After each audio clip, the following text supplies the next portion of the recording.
Status लगाई थी Instagram पर कहीं रहा होगा, उसने वो स्टेटस लगाया था और मैंने उसको देखा।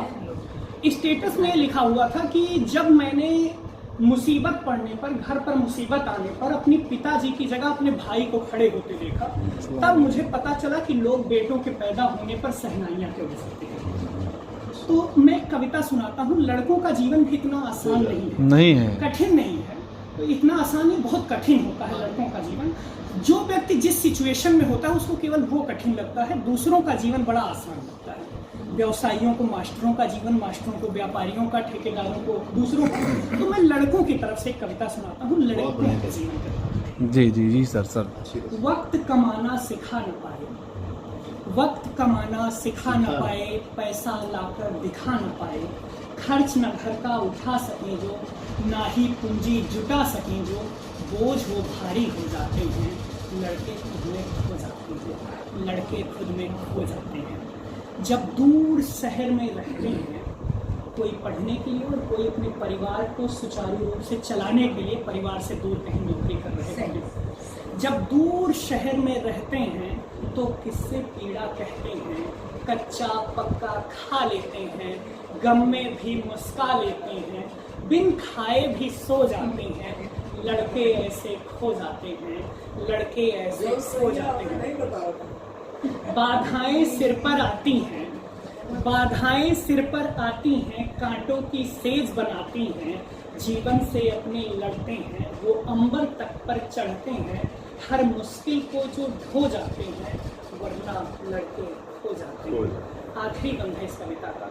बचपन में कितने भोले हो, बचपन में कितने भोले हो, माटी से सोना तोले हो, सब समझदार ही बनते हैं, अनजान शहर जब चुनते हैं, यादें दिल में खो जाती हैं, यूं ही लड़के खो जाते हैं, यूं ही लड़के खो जाते हैं। वो वाली कविता जल्दी से मैं सुना देता हूँ क्योंकि मेरा मन है सामने।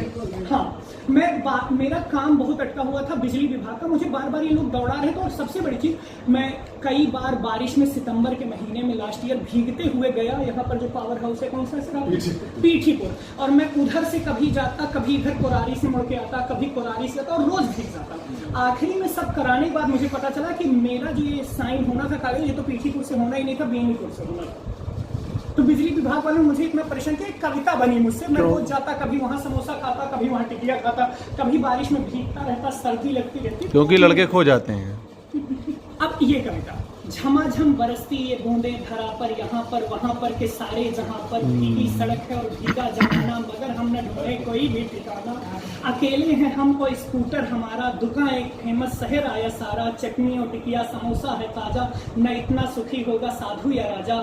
है ठंडी फुहारें, गरम चाट छोले, शंकर भी आए तो कैलाश भूलें, लंबी सड़क हो बहुत दूर जाना, तो बारिश का मौसम लगे है सुहाना, चले जा रहे हम नजारे निहारे, वो मिल जाए शायद सड़क के किनारे, चले जा रहे हम नजारे निहारे, वो मिल जाए शायद सड़क के किनारे, क्या पूरी करेगी हमारी गुजारिश, सितंबर की बारिश, सितंबर की बारिश, सितंबर की बारिश। दूसरा, सड़क पर बहती हैं छोटी सी नदियां, कभी जिनमें हम भी थे नावें चलाते, अब नौकर बने हैं जवानी में आकर, बचपन में सबके शहंशाह बुलाते हैं।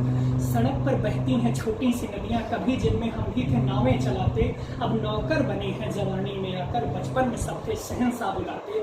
निकल फिर पड़े हैं सफर पर पुराने, कहीं तो मिलेंगे कुछ हमसे दीवाने, बूंदे भी अपनी है धुन कोई गाती, ये भी जाने किसको है कब से बुलाती, मन में भरे ख्वाब सतरंगी वाले, बारिश में निकले हैं अरदास वाले, शिखा से चरण तक बदन पूरा भीगा, शिखा से चरण तक बदन पूरा भीगा, ऊपर से ठंडी ये चलती हवाएं, है मन में गुजारिश कोरारी पहुंचकर कोई चाय गर्मा गर्म बस पिलाए।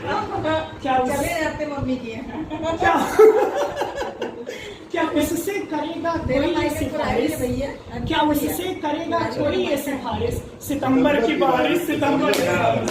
Thank you, thanks to